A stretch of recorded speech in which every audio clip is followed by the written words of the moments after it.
Nama yuwaffas sabirun ajrahum bighairi hisab. Sungguhnya orang-orang sabar itu mendapatkan pahala mereka tanpa ada hisab lagi.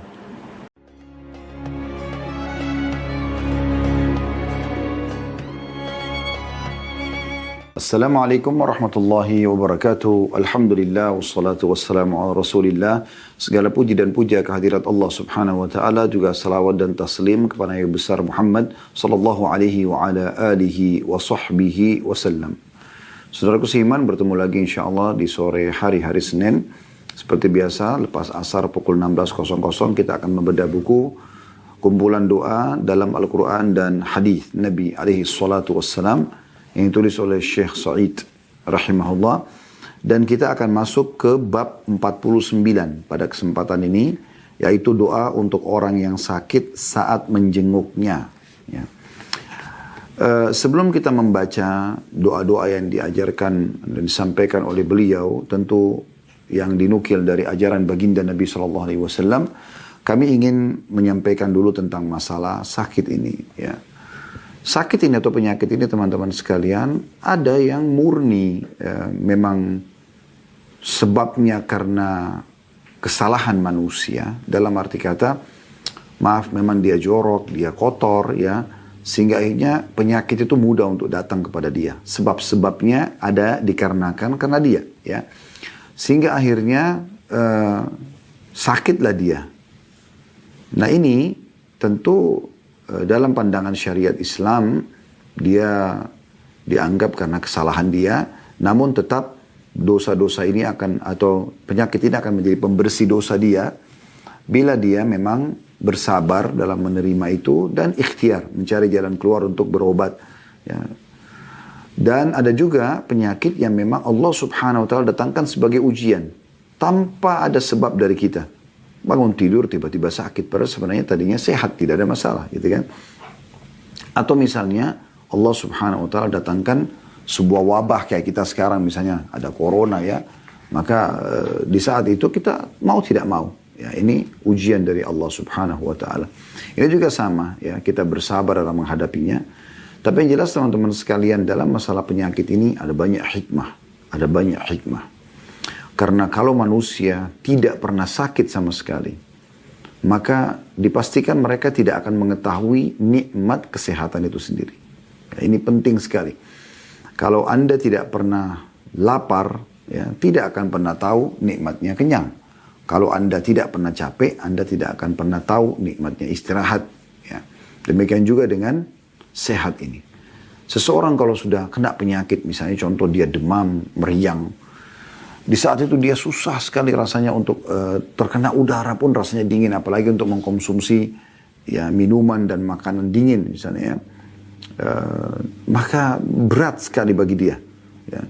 Tetapi di saat itu kalau dia lihat ada orang yang sedang sehat, dan orang sehat ini dengan enaknya dia mengkonsumsi minum di depan mata orang yang sedang sakit ini, situlah dia bisa tahu, oh ternyata kalau sehat itu luar biasa, ya.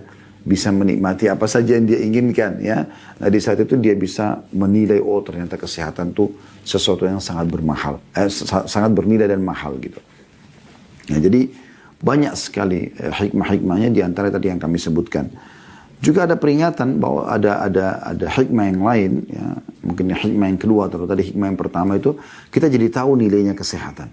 Nah, dan tidak ada manusia, pastikan teman-teman, yang tidak sakit. Kita pasti akan sakit, tinggal masalah berat atau ringannya saja.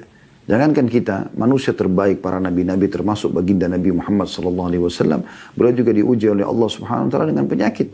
Dalam sebuah riwayat disebutkan pernah ada sahabat yang masuk menemui Nabi SAW dan beliau demam, ya, yang luar biasa gitu demamnya, sampai sahabat ini pun kaget mengatakan, ya Rasulullah, Anda begitu luar biasa, ya, penyakit ini beratnya gitu, begitu beratnya penyakit ini pada Anda. Kata Nabi SAW, benar, kami para nabi-nabi diujikan 2 kali apa yang diujikan pada kalian. Maka sahabatnya mengatakan, ya Rasulullah, apakah itu berarti Anda juga akan mendapatkan double pahala? Kata Nabi SAW, iya. Ya. Sesungguhnya, ya, besarnya balasan pahala itu sesuai dengan besarnya cobaan yang ada.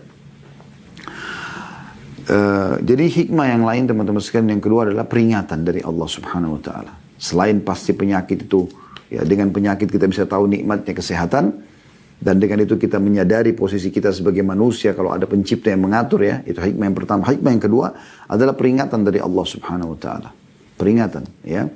Bagi orang yang memang dasarnya melakukan dosa-dosa. Nah ini peringatan buat dia. Banyak sekali orang subhanallah ditimpa penyakit akhirnya sadar tentang kesalahannya.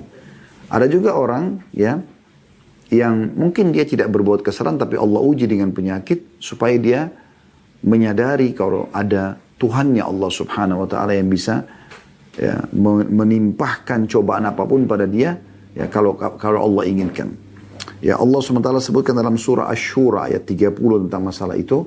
A'udzu billahi minasyaitonir rajim, surah Asy-Syura ayat 30. Wa ma asabakum min musibatin fabima kasabat aydikum wa ya'fu an katsir. Artinya apa saja musibah yang menimpa kamu maka disebabkan oleh perbuatan tanganmu sendiri dan Allah memaafkan sebagian besar dari kesalahan-kesalahanmu. Ya, jadi ini sebagai peringatan dari Allah subhanahu wa ta'ala. Allah memberikan peringatan kalau seseorang yang berbuat salah itu justru ini karena akibat perbuatanmu. Atau memang kalau orang itu tidak melakukan kesalahan maka Allah subhanahu wa ta'ala jadikan itu sebagai peringatan buat dia.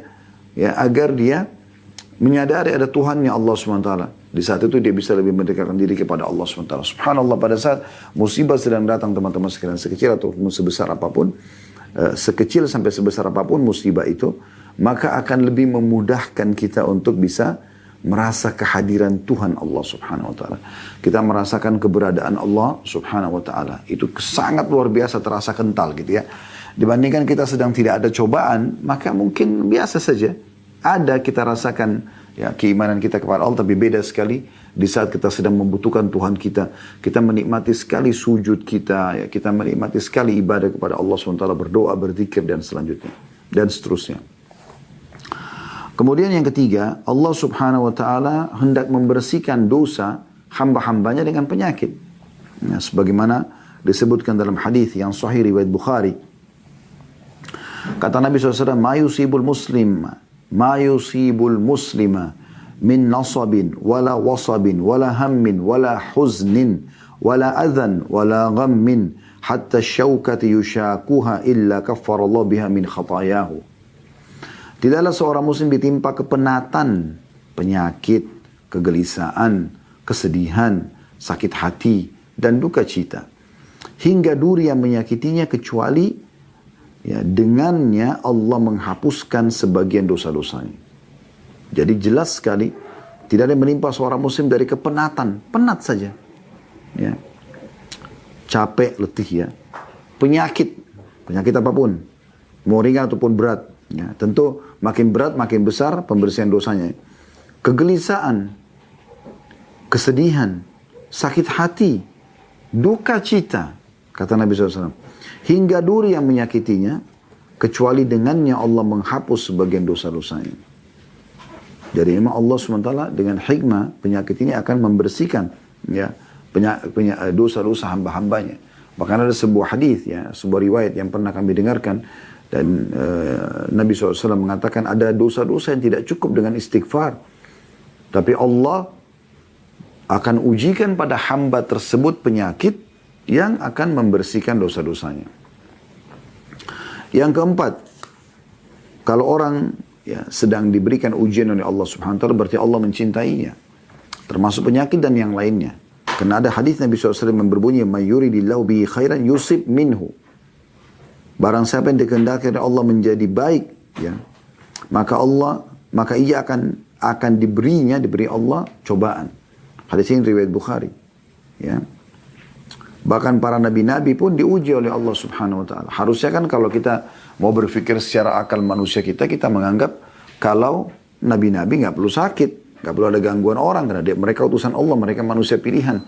Tapi justru mereka diuji oleh Allah Subhanahu Wa Taala. Mereka diuji oleh Allah Subhanahu Wa Taala. Maka bagaimana dengan kita manusia biasa yang bukan nabi-nabi, ya? Maka ini penting sekali untuk ya kita garis bawahi.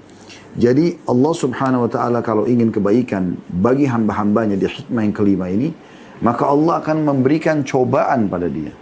Karena dengan cobaan itu dia bisa memangkas umurnya dalam ketaatan. Karena kebanyakan kemaksiatan teman-teman terjadi justru di saat kita sedang lalai. Ya. Kapan orang buat dosa? Di saat santai. Ya. Anda lagi santai, lagi tidak ada kegiatan, diajak oleh teman-teman ke diskotik, ke karaoke. Anda akan pergi karena Anda pikir Anda lagi lowong. Anda akan banyak nonton TV karena Anda rasa waktu lowong. Tapi di saat musibah sedang ada, cobaan sedang ada, Anda berat, Anda sedang memikirkan jalan keluar dari permasalahan Anda itu. Maka tidak ada waktu untuk melakukan dosa. Anda sedang memangkas umur Anda di atas ketaatan Allah SWT. Itu akan padat sekali ketaatan kepada Allah SWT. Itu kalau musibah sedang datang. Ya, orang lagi sakit, orang lagi dirawat di rumah sakit, orang lagi ada musibah, fitnah, ghibah, segala macam hal, maka akan membuat dia lebih ya memangkas waktu umur dia ini di atas ketaatan Allah SWT. Jadi dia akan terus pakai semuanya padat untuk ibadah kepada Allah. Ya, itu kalau ya ada musibah dan cobaan seperti ini. Ini luar biasa gitu. Ya. Demikian juga teman-teman sekalian kalau ya musibah sedang ada, ya, akan membuat kita lebih rajin berdoa. Beda sekali doa kita di saat musibah ada dengan tidak ada musibah. Beda sekali. Beda sekali doa kita pada saat kita sehat dengan kita lagi sakit. Beda sekali pada saat kita lagi senang dan kita sedang sempit. Beda sekali doa kita. Di saat ada cobaan-cobaan datang, rasanya lebih khusyuk. Lebih harapan kita kepada Allah lebih besar.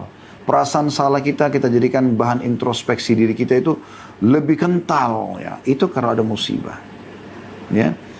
Juga sisi lain kita melihat nikmat lebih besar. Nikmat Allah jadi kelihatan besar sekali depan mata kita. Jadi itu tanda bahwa Allah inginkan kebaikan bagi seorang hamba, Allah ujikan dia. Karena ada ujian kita jadi mengetahui betapa dulu besarnya nikmat Allah pada saya. Pada saat saya lagi sehat, pada saat lagi tidak ada masalah, pikiran saya lagi dia tidak bercabang. Jadi ini semua nanti setelah musibah itu hilang, penyakit itu sembuh, masalah itu selesai, kita akan jadi lebih bisa mengontrol diri. Oh ternyata ya, saya sudah diuji oleh Allah, saya sudah belajar nih. Gitu kan. Makanya Nabi SAW mengatakan, Addabani Rabbi fa ahsana ta'dibah. Atau kama qala Nabi SAW. Tuhanku telah mendidikku dengan sebaik-baik metode pendidikan. Jadi Allah SWT itu sangat luar biasa dalam mendidik hamba-hambanya. Kemudian yang kelima, mendapatkan pahala di akhirat. Ya. Jadi dari balasan musibah kita itu ada pahala yang melimpah kita bisa dapatkan di akhirat nanti. Ya. Sebagaimana dari hadis yang sempat saya sebutkan, ya, ada seorang sahabat yang bernama Abdullah radhiyallahu anhu, beliau mengatakan aku mengunjungi Rasulullah SAW saat beliau demam yang sangat panas. Ya. Aku berkata, wahai Rasulullah, sungguhnya Anda menderita demam yang panas luar biasa. Karena sahabat Abdullah ini memegang sampai di atas selimut Nabi SAW pun tembus suhu panas itu, saking panasnya. Maka beliau mengatakan, ajal inni ru'aku kama yu'aku rajulani minkum. Benar kata Nabi SAW. Sesungguhnya aku menderita demam panas ini berlipat ganda. Seperti dua orang laki-laki di antara kalian yang menderita demam. Jadi kalau demam kita tertinggi 40, derajat Nabi SAW bisa 80. 2 kali lipat. Padahal beliau seorang Nabi. Coba bayangkan. Ya. Karena sudah kita sebutkan banyak hikmah-hikmah daripada penyakit itu.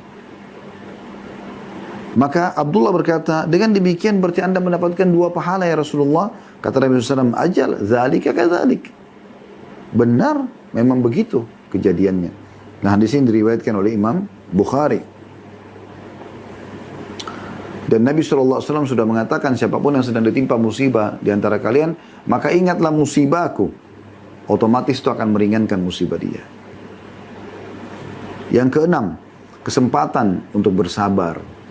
Kapan kita dapatkan pahala sabar? Justru pada saat sedang ada cobaan. Penyakit lah, gangguan orang lah, segala macam. Justru di situ. Kalau lagi tidak ada, bagaimana? Apa kita mau sabar dalam apa? Gitu. Pahala sabar ini perlu kita raih juga. Dan perlu Anda ketahui bahwasanya banyak sekali ya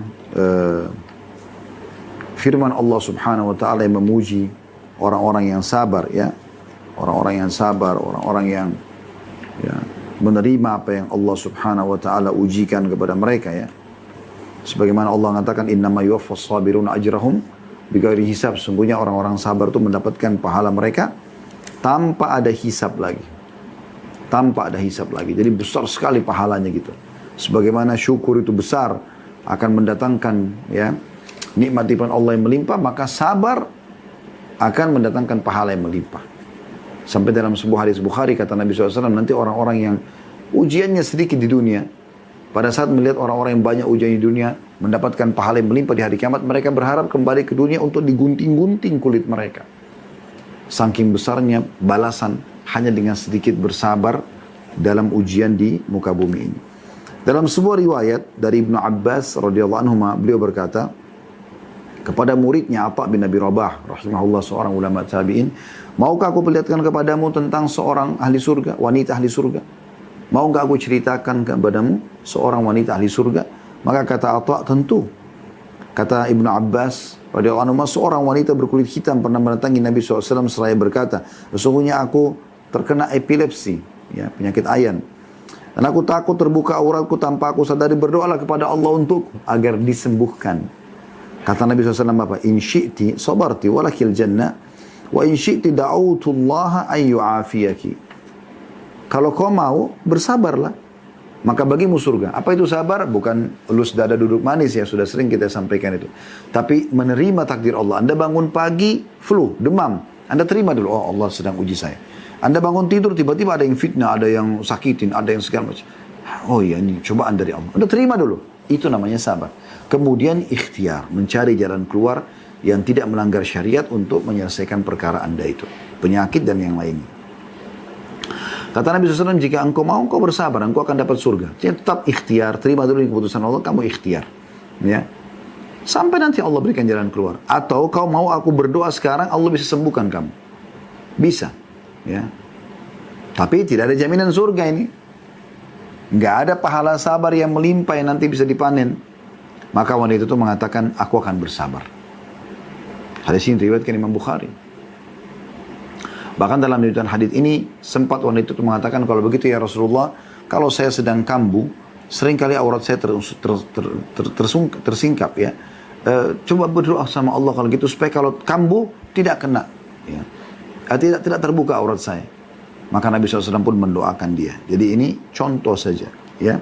Kemudian juga yang ketujuh, hikmahnya adalah kita bisa bersyukur kepada Allah dalam setiap keadaan. Banyak orang berpikir bersyukur hanya kalau nikmat ada. Tidak. Sedangkan ada musibah juga kita disuruh bersyukur. Karena Allah sebagai pencipta lebih tahu. Allah tidak ingin keburukan buat kita. Tapi Allah datangkan dengan hikmahnya yang luar biasa. Yang manusia banyak tidak faham masalah itu. Tapi bersangka baiklah dengan Tuhan Anda, wahai saudaraku seiman. Karena disebutkan dalam sebuah hadis, ya. Kana idza ra'a ma yuhibbu qala alhamdulillahilladzi bi ni'matihi tatimmus shalihat. Rasulullah SAW kalau melihat sesuatu yang dia sukai dari nikmat Allah, dia mengatakan segala puji bagi Allah, ya, yang dengan kenikmatannya maka segala kebaikan menjadi sempurna. Maksudnya dengan kebaikan dari Allah, semua nikmatnya, misalnya Anda sehat, Anda mendapatkan rezeki, Anda mendapatkan bonus, Anda mendapatkan apa saja, Anda mengatakan alhamdulillahilladzi bi ni'matihi tatimmus shalihat. Ya, segala puji bagi Allah, dengan nikmatnya lah semua kebaikan itu tersempurnakan. Dan dikatakan wa idza ra'a ma yukrihuhu, dan kalau Nabi SAW lihat apa yang dia tidak suka, ya, dari cobaan segala macam, qala alhamdulillah ala kulli hal, segala puji bagi Allah di atas semua keadaan. Hadis ini disahihkan oleh Syarban dalam silsilah ahadits sahihah, ya. Jadi banyak sekali hikmah daripada penyakit itu sendiri. Banyak sekali hikmah daripada penyakit. Baik. Kalau ada orang yang sedang diuji dengan penyakit, teman-teman sekalian, Anda dianjurkan, baik Anda sedang ditimpa atau Anda sedang menjenguk orang yang sakit. Yang pertama, kalau Anda sedang sakit tetap bersabar. Anda sedang diuji tetap bersabar. Ya. Kami sudah bacakan tadi firman Allah SWT dalam surah Az-Zumar ayat 10, ya. Potongan akhir ayat, innama yuwaffas sabirun ajran bighairi hisab. Sesungguhnya orang-orang sabar itu, ya, yang dicukupkan pahala mereka tanpa batas. Jadi sabar saja. Gitu.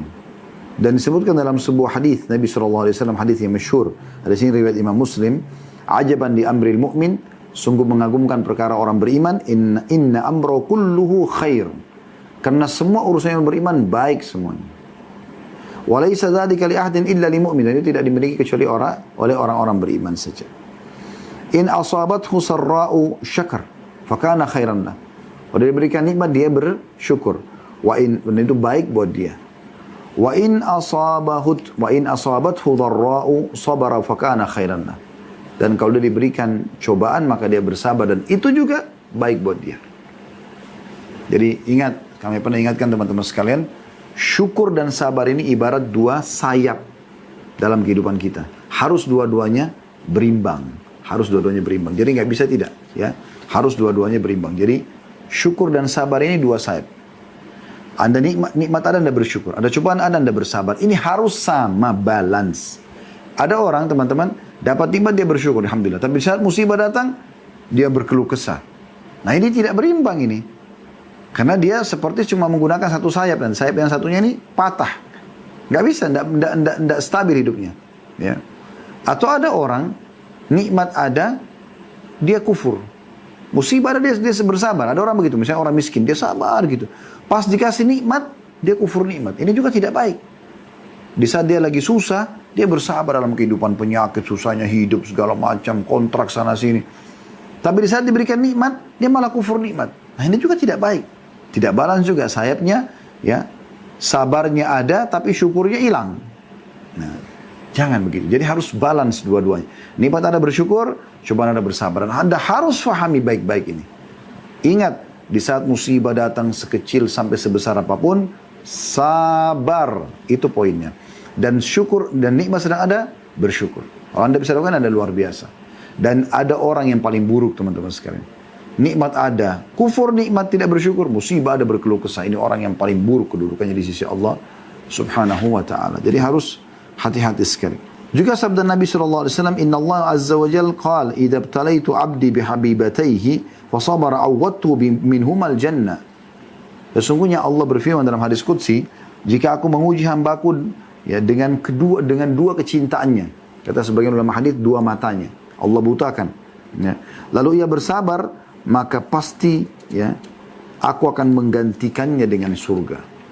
Juga disebutkan dalam sebuah hadis yang lain bagaimana Nabi SAW mengatakan innamas sabru 'inda sadramatil ula. Sabar itu terjadi hanya di pukulan pertama. Setelah itu sudah jadi biasa kok. Justru di situ dibutuhkan kesabaran. Dan kelihatan orang yang kelihatan sabar itu adalah orang yang biasa saja. Seperti tidak ada apa-apa terjadi. Biasa saja gitu. Dia terima ini sebagai keputusan Allah dan bersangka baik dengan Tuhannya Allah subhanahu wa ta'ala. Dan makin dia bersabar dan makin berat ujiannya, maka makin besar pahalanya. Sebagaimana sabda Nabi SAW, Inna 'idhamal jazai min 'idhamil bala'. Sesungguhnya balasan yang agung itu akan didapat karena ujian yang agung juga. Makin berat, maka makin ya besar balasannya. Wa inna Allah idza ahabba qauman ibtalahum. Dan Allah kalau cinta seorang hamba, Allah akan uji mereka. Justru diuji di sini dengan hikmah-hikmah tadi sudah kita sebutkan. Faman radhiya falahu ridha. Siapa yang ridha dengan cobaan itu, oh ya sudah, Allah lagi uji saya. Nah, tadi saya sabar aja deh. Kan Allah sudah uji. Nah, maka dia akan dapatkan keridhaan. Wa man sakhita falahu sukhut. Siapa yang marah-marah, ya, justru kenapa ini terjadi? Kenapa begitu? Memprotes Allah, maka baginya pun kemurkaan Allah. Ini bahaya sekali. Hadis riwayat Tirmidzi, ya. Hadis riwayat Tirmidzi. Jadi sabar teman-teman sekalian. Sabar. Dengan tetap ikhtiar tentunya ya. Kemudian juga di saat Anda sedang ada musibah, Anda sedang sakit, Anda sedang diuji oleh Allah SWT, selalu berdoa. Justru selalu berdoa. Minta kepada Allah Subhanahu wa taala kebaikan-kebaikan. Sebagaimana dalam hadis Al-Abbas bin Abdul Muttalib radhiyallahu anhu, paman Nabi SAW, ia berkata, aku bertanya kepada Rasulullah SAW, ajarkan kepada aku bagaimana aku memohon kepada Allah. Maka kata Nabi SAW, salillahal afiyah. Mintalah kepada Allah keselamatan. Ya. Semasa dari penyakit, dari gangguan orang, minta selalu itu. Baik dunia maupun akhirat. Dalam hadis yang lain, ya, masih terjadi ya setelah itu, 3 hari kemudian, Abbas mengatakan, aku datang lagi, mengatakan, wahai Rasulullah, ajarkan bagaimana aku memohon kepada Allah. Nabi SAW mengatakan, ya Abbas, ya amma Rasulillah, salillah al-afiyata fid dunya wal akhirah. Wahai Abbas, wahai pamannya Rasulullah, mohonlah keselamatan dunia dan akhirat. Selalu minta al-afiyah. Dan dalam hadis yang lain, Nabi SAW mengatakan, Allahumma inni a'udzubika min zawali ni'amik, atau ni'matik. Allahumma inni a'udzubika min zawali ni'matik. Ya Allah, aku memohon atau berlindung kepadamu atas lenyapnya nikmatmu. Kita sekarang lagi sakit nih. Ya Allah, ini sudah sakit nih, jangan sampai kesehatan hilang dari aku. Dia sekarang lagi proses menyorot nih, lagi turun. Ya. Kedudukannya lagi turun, hartanya. Justru dia minta, ya Allah, jangan sampai hilang nikmatmu ini dariku. Supaya Allah tetap pertahankan. Wa tahawuli afiyatik, dan berubah keselamatanmu dariku sehingga jadi celaka gitu. Wa fujaati nikmatik, dan tiba-tibahnya murkahmu. Wa jami'i sakhatik, dan semua kemurkahanmu. Kita berdoa di saat itu, ya. Hadis ini riwayat Imam Muslim. Kemudian teman-teman sekalian, jangan berkecil hati dan tetap yakin, ya, dan bersangka baik dengan Allah Subhanahu wa taala. Ini juga termasuk yang kita harus lakukan, ikhtiar kita kalau kita sedang sakit, ya. Dan ketahuilah kalau seandainya kita di saat lagi sehat sering mengerjakan amal-amal soleh, ini manfaatnya besar sekali, ya. Anda sering puasa Senin Kamis di saat sehat, Anda selalu sholat malam, Anda berzikir, Anda bersedekah, Anda sholat berjamaah di masjid. Semua Anda kerjakan. Di saat Anda sedang sakit, ya, maka tetap pahalanya jalan. Sesuai dengan sabda Nabi SAW, "Idza maridal abdu aw safara kutiba lahu mithla ma kana ya'malu muqiman sahihan." Artinya, apabila seorang hamba sakit atau dalam keadaan bepergian, maka dituliskan baginya apa yang biasa ia lakukan ketika ia sedang tidak bepergian dan dalam keadaan sehat. Hadis riwayat Bukhari. Jadi makanya mumpung masih sehat, mumpung masih muda teman-teman sekalian, perbanyak amal-amal saleh. Justru sekarang waktunya. Kalau Anda kerjakan ini, Anda akan nanti panen pahala di saat Anda sedang ada masalah. Dan selalu sangka baik dengan Allah SWT dengan cara ikhtiar, berobat. Tetap ikhtiar. Dan yakin ini pasti Allah memiliki hikmah yang besar dari masalah yang sedang Anda hadapi. Sebagaimana sabda Nabi SAW, "Likulli da'in dawa, fa'idha usiba dawa'ud da'i bari'a bi'idnillahi ta'ala." Setiap penyakit pasti ada obatnya. Apabila obat penyakit itu tepat, maka penyakit itu akan sembuh dengan izin Allah. Ya.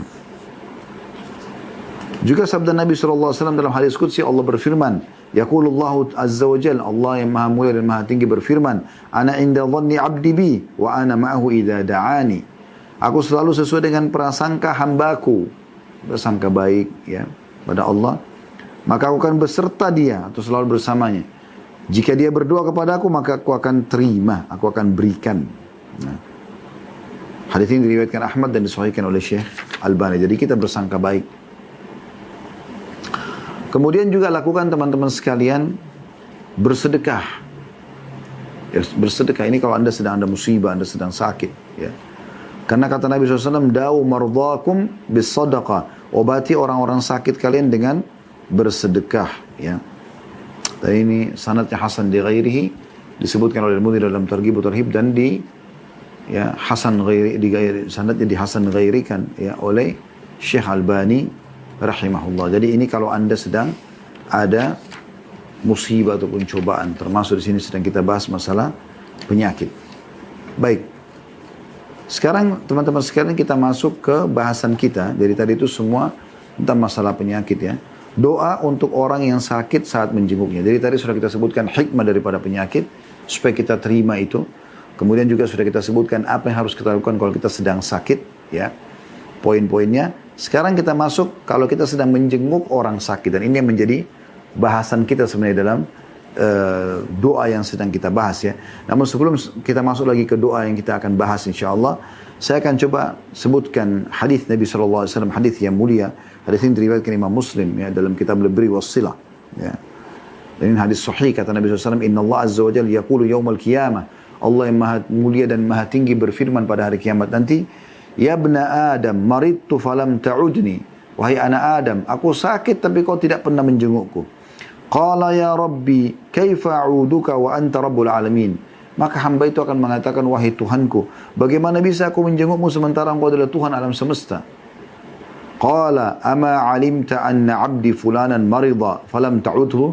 Kata Allah SWT, apakah kau tidak tahu bahwasanya hambaku si fulan, jadi orang kenalannya orang ini, ya, lagi sakit, Tapi dia sengaja tidak mau menjenguknya, temannya, kerabatnya, orang tuanya, saudaranya, dan seterusnya. Maka kata Allah SWT, bukankah kau tahu bahwasanya hambaku si fulan, disebutkanlah orang yang dikenal oleh orang ini, sakit. Tapi kau tidak menjenguknya, ama alimta annaka law udtahu lawajadtani indah. Ya. Dikatakan, ketahuilah kata Allah Subhanahu wa taala. Kalau seandainya kau menjenguknya, kau akan dapati aku ada di sisinya. Maksudnya, engkau akan mendapati apapun ya yang kau inginkan, nanti aku akan penuhi karena rahmatku selalu ada bersama dengan orang yang menjenguk orang sakit. Juga Abu Hurairah meriwayatkan, dia mengatakan bahwa Rasulullah SAW bersabda, siapa di antara kalian yang pada hari ini berpuasa? Abu Bakar mengatakan, aku. Jadi satu hari pernah Nabi SAW tanya, siapa yang puasa? Waktu itu hari puasa, hari Senin atau Kamis ya. Kata Abu Bakar, saya atau aku. Nabi SAW mengatakan, siapa di antara kalian pada hari ini menjenguk orang yang sakit? Kata Abu Bakar, aku. Ya. Lalu kata Nabi SAW, siapa di antara kalian yang hari ini menghadiri jenazah? Kata Abu Bakar, aku.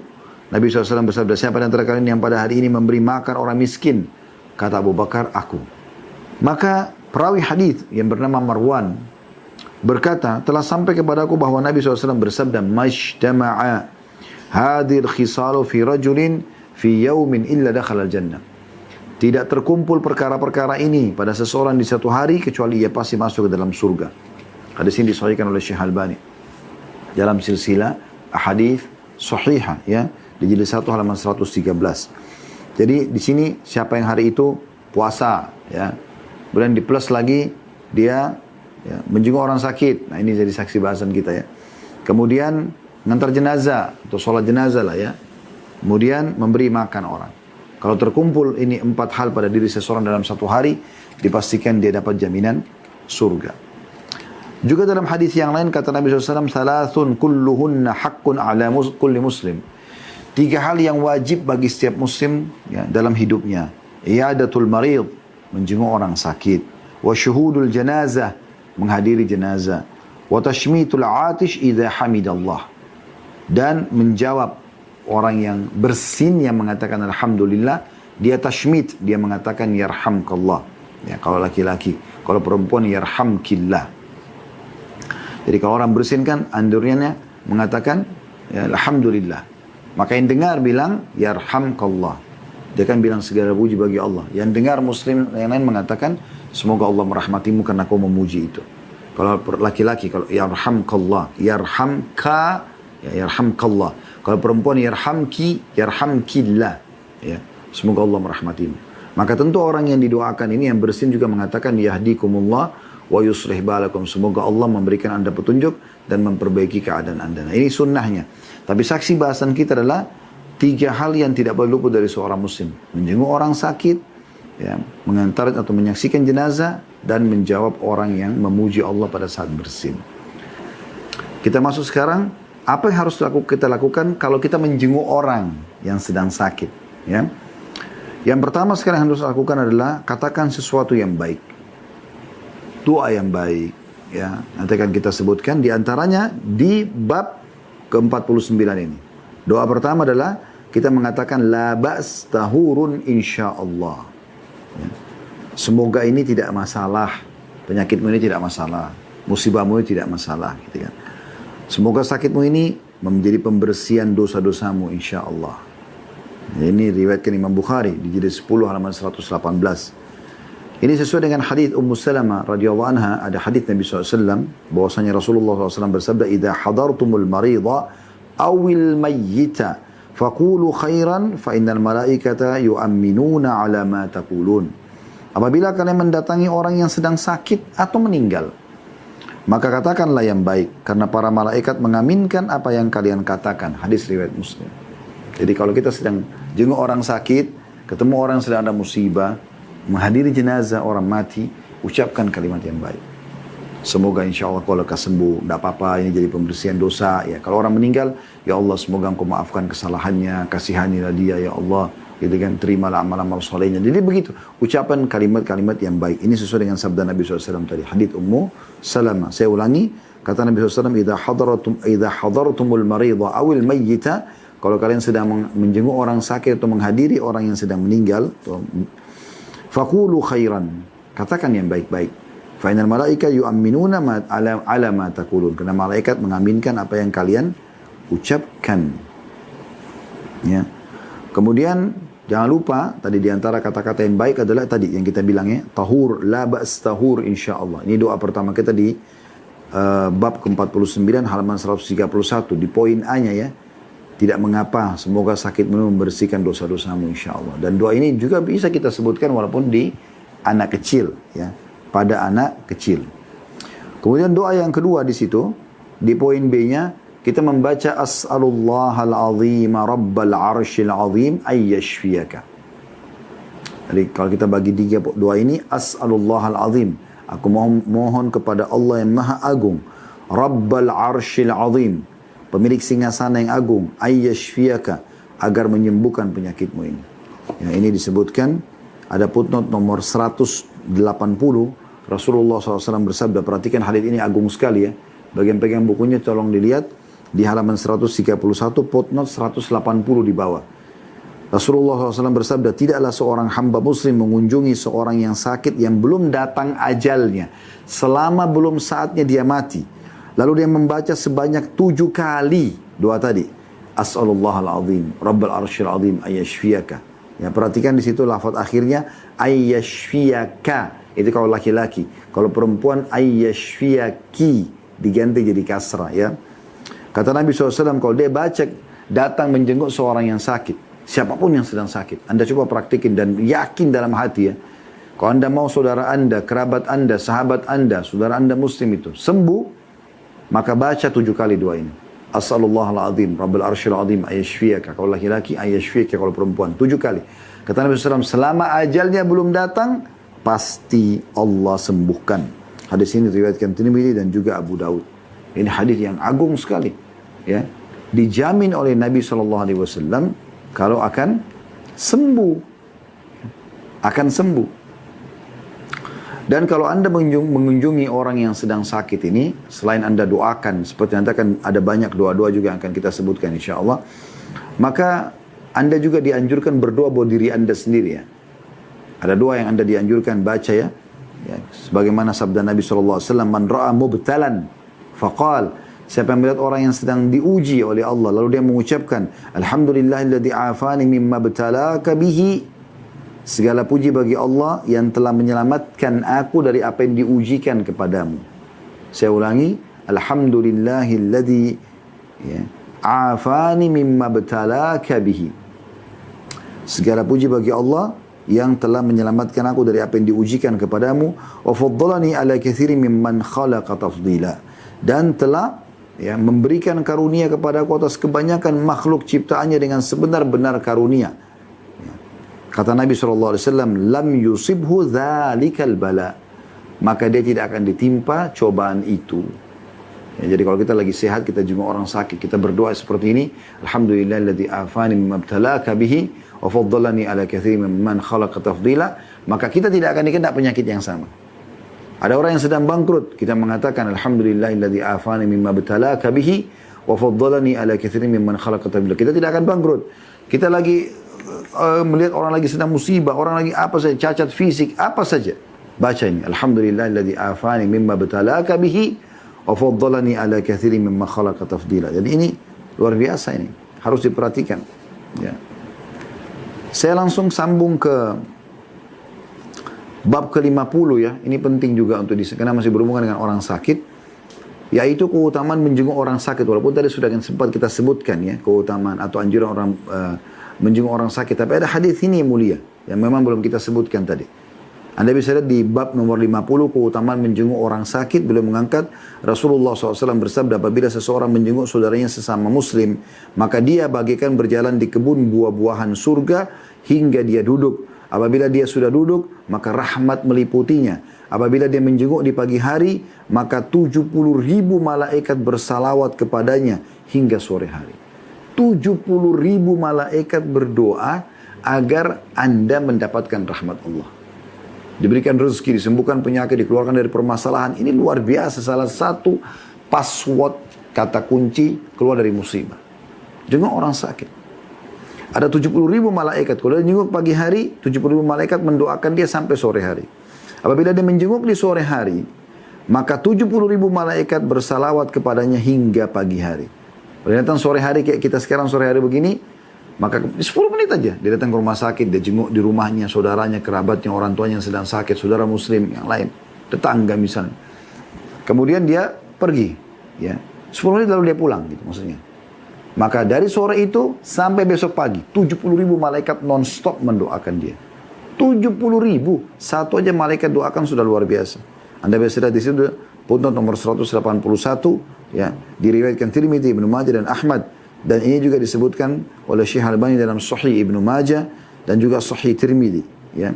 Dan hadis ini disepakati oleh umumnya ulama-ulama hadis bahwasanya hadis ini adalah hadis yang sahih. Ini luar biasa, ya, keutamaan ini. Jadi kalau kita menjenguk orang sakit, sama kita sedang dari keluar rumah nih, naik mobil, naik motor, sampai kita tiba di tempat dia, kita duduk, maka kita seperti lagi jalan di taman-taman surga. Ya. Dan memetik buah-buahnya ini. Ya, sampai kita duduk, ya. Jadi kita kayak jalan di taman-taman surga. Allahu alam maknanya mungkin adalah nanti Allah akan balas, kita akan jalan di taman-taman surga, ya, yang penuh dengan buah-buahan. Kemudian sampai dia duduk. Apabila dia sudah duduk, maka rahmat meliputinya. Kasih sayang Allah SWT datang padanya. Ya, rahmat Allah luas. Masuk dalamnya pengampunan dosa, peninggian derajat, pemenuhan kebutuhan, semua masuk dalam rahmat. Kemudian malaikat, kalau dia jenguk di pagi hari, 70.000 bersalawat pada Allah. Mohon kepada Allah agar diberikan rahmat, diampuni dosanya. Sampai sore hari. Dia jenguk pagi hari cuma 10 menit saja. Sampai sore malaikat doakan. 70.000 sekali lagi.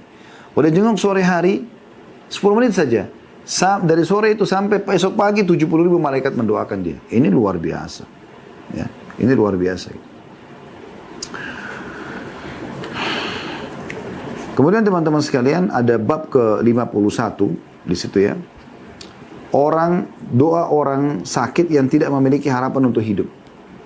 Maksudnya kelihatan sudah dalam kondisi seperti akan meninggal dunia, kelihatan lemas sekali. Dokter juga mengatakan tidak ada harapan, ya.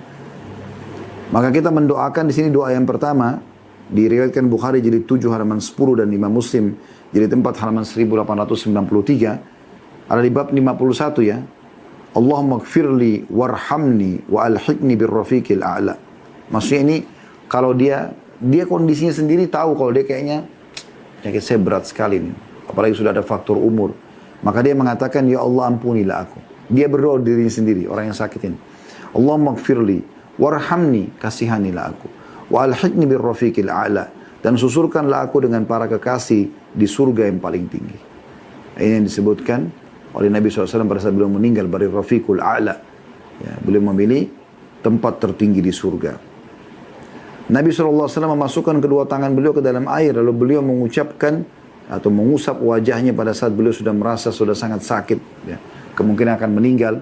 Beliau mengambil air lalu mengusap wajahnya sambil mengatakan, La ilaha illallah inna lil mauti la sakarat. Tidak ada Tuhan yang berhak disembah kecuali Allah. Sungguhnya kematian itu memiliki sakarat atau rasa sakit atau rasa yang penuh dengan kekhawatiran. Kita dianjurkan mengucapkan La ilaha illallah. Hadis riwayat Bukhari jilid 8 halaman 144. Ini bagi orang yang dirinya sudah tidak ada harapan gitu. Dia sendiri harus berdoa. Dia sudah tahu penyakitnya, dia sudah rasa lemas sekali. Penyakitnya sudah komplikasi, ya. Dalam riwayat lain dia mengatakan la ilaha illallah wallahu akbar, la ilaha illallah wahdahu, la ilaha illallah wahdahu la syarikalah, la ilaha illallah lahul mulku wa lahul hamdu, la ilaha illallah wala hawla wala quwata illa billah. Tidak ada Tuhan yang berhak disembah kecuali Allah. Allah Maha Besar. La ilaha illallah wallahu akbar. La ilaha illallah wahdah.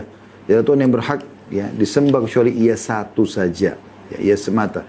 La ilaha illallah wahdahu la syarikalah, ya. Lahul mulku wa lahul hamd. Tidak ada Tuhan yang berhak disembah kecuali dan tidak ada sekutu bersamanya, ya. Miliknya lah kerajaan dan miliknya puji-pujian. La ilaha illallah wa la hawla wa la quwata illa billah. Tidak ada Tuhan yang berhak disembah kecuali Allah dan tidak ada daya dan kekuatan kecuali milik Allah. Kecuali milik Allah. Ya, ini kalau dia melihat dirinya sudah tidak ada harapan lagi, ya. Dan bagi Anda yang sedang menjenguk orang yang sedang sakit, dianjurkan Anda mengingatkan tentang Kalau misal dianggap ini orang takutnya nanti sudah meninggal nih, gitu kan. Anda ingatkan supaya dia memperbanyak kalimat la ilaha illallah, ya. Anda juga mengingatkan dia tentang taubat nasuha. Kalau dia orang non-muslim, ajak dia masuk Islam. Jangan pernah takut dia terima atau tidak terima, itu nggak penting. Karena pernah disebutkan dalam sebuah riwayat yang sahih diriwayatkan oleh Bukhari, bahwasanya Nabi SAW pernah datang dan duduk di atas kepala, maksudnya di bagian atasnya ranjang, dan Nabi SAW datang di atas kepala bagian kepala, bagian atas ranjang seorang anak muda Yahudi. Kemudian Nabi tahu orang ini sudah akan meninggal. Kata Nabi SAW, masuk Islam lah. Maka anak itu melirik ke ayahnya. Ayahnya ada dekat situ. Lalu kata ayahnya, Ati Abul Qasim. Ikutilah ayahnya Qasim. Maksudnya Nabi SAW. Maka orang itu pun syahadat. Pas habis syahadat meninggal. Subhanallah. Kata Nabi SAW, Alhamdulillahilladzi anqadhahu minan nar. Segala puji bagi Allah yang telah menyelamatkan dia dengan syahadat ini dari api neraka. Dari api neraka. Ada pertanyaan di sini teman-teman sekalian. Boleh nggak kalau kita sedang menjenguk orang sakit, kita menangis? Karena orang ini sangat agung kedudukannya di sisi kita, ya. Ayah kita, ibu kita, pasangan hidup kita, anak kita. Kita merasa sedih. Boleh nggak kita menangis? Boleh. Tapi ingat, lisan tidak boleh mengucapkan sembarangan. Karena disebutkan dalam sebuah riwayat bahwasanya Nabi SAW dan Abdurrahman ibn Auf pernah menjenguk Sa'ad ibn Ubadah radhiyallahu anhum ajma'in. Jadi Nabi SAW bersama Abdurrahman bin Auf radhiyallahu anhu menjenguk Sa'ad ibn Ubadah pada saat beliau sedang sakit keras radhiyallahu anhu. Maka ketika tiba, Sa'ad lagi dikerumuni oleh kerabat-kerabatnya, lalu mereka semua pindah memberikan ruang untuk Nabi SAW mendekat kepada Sa'ad. Lalu kata Nabi SAW, apakah sudah meninggal? Kata mereka, belum ya Rasulullah. Maka tiba-tiba Nabi SAW meneteskan air mata. Ya. Lalu beliau bersabda, Ala tasma'una inna Allah la yu'adzibu bidam'il aini wala bihusnil qalbi walakin yu'adzibu bihadha wa asyara ila lisanihi sallallahu alaihi wasallam. Artinya, tidakkah kalian mendengar bahwa Allah tidak akan menyiksa dengan air mata? Kalau orang menangis karena sedih, itu tidak disiksa dia dan tidak disiksa juga orang yang sedang sakit atau orang yang sedang menghadapi kematian itu. Dan juga Allah tidak akan menyiksa dengan kesedihan hati, kan itu alami manusia, gitu kan, manusiawi. Akan tapi dia Allah akan menyiksa dengan sebab beliau memberikan isyarat dengan lidahnya. Ini lisannya yang ngomong sembarangan nih. Kenapa dia yang sakit, kenapa dia yang mati, kenapa bukan saya? Nah, ini yang tidak boleh. Itu namanya niyaha, ya, niyaha. Pukul-pukul badan, jambak rambutnya, ucapin kata-kata yang tidak benar. Ini semua yang berbahaya. Ya. Kemudian kita juga boleh teman-teman sekalian kalau menjenguk orang sakit, menanyakan kabar dia, menanyakan. Karena pernah disebutkan dalam sebuah riwayat, diriwayatkan Imam Bukhari, Aisyah berkata, radhiyallahu anha, pada saat Nabi SAW datang ke kota Madinah, Abu Bakar dan Bilal sakit. Secara bersamaan dua-duanya sedang sakit. Dan kebetulan dua-duanya berada di satu tempat. Maka Aisyah mengatakan, aku pun menjenguk mereka. Lalu aku bertanya, wahai ayahku, bagaimana kabarmu? Lalu Aisyah pun bertanya pada Bilal, wahai Bilal, bagaimana keadaanmu? Ini riwayat Bukhari. Berarti ini menandakan, boleh saja seorang laki-laki menanya kabar wanita yang sedang sakit. Atau wanita yang sedang sakit menanyakan kabar laki-laki. Karena Aisyah di sini bertanya pada Bilal. Bilal bukan mahramnya, tapi bukan berduaan. Ya, menanyakan kabar dibolehkan saja. Misalnya karena di sini berpapasan juga Abu Bakar sedang bersama dengan Bilal di satu tempat. Kita tambahkan ada doa-doa yang penting, yang mungkin kita tutup dengan ini. Kalau orang sedang sakit, selain tadi doa-doa, la ba's tahur insyaallah, masih ingat tadi? Ya, di bab 49 tidak masalah. Semoga penyakit tidak masalah bagimu dan semoga menjadi pembersih dosa. Kemudian ditambah juga as'alullahal azim rabbal arsyil azim ayyashfiyaka 7 kali. Yang tadi Nabi dijamin akan sembuh penyakitnya, ya. Juga kita tambah ya dengan penyakit doa-doa yang lain. Seperti misalnya dalam sebuah riwayat yang sahih, ya. Riwayat ini diriwayatkan oleh Imam Muslim dalam Kitabus Salam, bahwasanya pernah Jibril, ya, kata dari Abu Sa'id Al-Khudri radhiyallahu anhu, beliau mengatakan Jibril mendatangi Nabi SAW dan mengatakan, wahai Muhammad, apakah engkau menderita sakit? Kata Nabi SAW, iya. Maka Jibril mengatakan, Bismillahi arkika min kulli syai'in yu'dhika. Ya. Min syarri kulli nafsin aw ainin hasid Allah yashfika bismillahi arkik. Artinya, Bismillah arqik, dengan nama Allah aku merukiamu, ya. Min kulli syai'in yu'dzika. Dari segala sesuatu yang telah yang menyakitimu. Min syarri kulli nafsin au ainin hasid.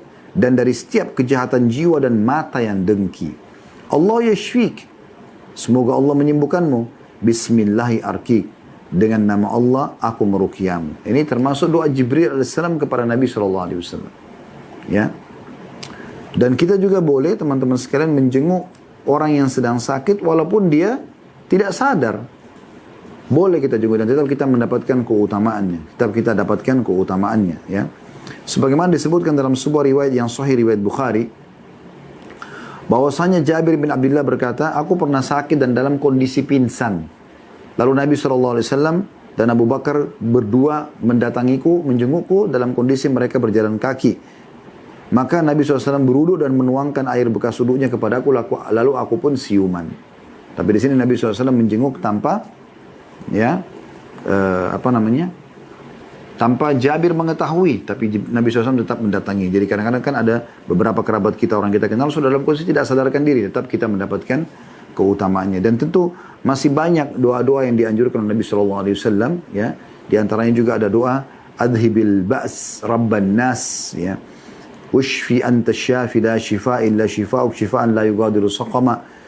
Hilangkanlah penderitaan ini wahai Rabb manusia dan sembuhkanlah, ya. Karena engkaulah yang maha penyembuh, tidak ada kesembuhan selain kesembuhan darimu, yakni kesembuhan yang tidak meninggalkan penyakit. Insya Allah di buku doa ini juga ada kok, ya. Dan di beberapa buku-buku doa yang lain juga ada, ya. Di dia tentang masalah ruqyah syariah juga ada. Kemudian juga ada doa adhibil ba's rabban nas biyadika syifa'u la kashifa illahu illa ant. Ya, artinya adhibil ba's rabban nas, hilangkanlah penderitaan ini wahai Rabb manusia, biyadika asy-syifa. Di tanganmu lah kesembuhan itu, la kashifa lahu illa ant. Tidak ada yang menghilangkan penyakit itu kecuali engkau. Nah, ini termasuk kita dianjurkan untuk baca, ya. Dan kami menyarankan teman-teman sekalian, insyaallah ada buku yang menarik, masih tulisan si penulis kita, ya, Syekh Sa'id bin Wahf Al-Qahtani. Ada buku beliau, terjemahannya panduan sholat bagi orang sakit, disertai kabar gembira dan kemudahan menurut sunnah, ya. Harganya Rp15.000. Ini mirip dengan ini tapi lebih lengkap, bahasanya lebih banyak kepada tentang doa-doa, keutamaan orang yang sakit dan tata cara sholat. Dan juga ada buku yang lain, bimbingan rohani untuk orang sakit, tuntunan untuk pasien, dokter, perawat, keluarga yang menjenguk. Juga sama terbitan pustaka Ibnu Umar, ditulis oleh Ibu Muhammad Ibnu Saleh bin Hasbullah, ya. Ini juga buku menurut saya dua-duanya insya Allah bagus untuk melengkapi bahasan.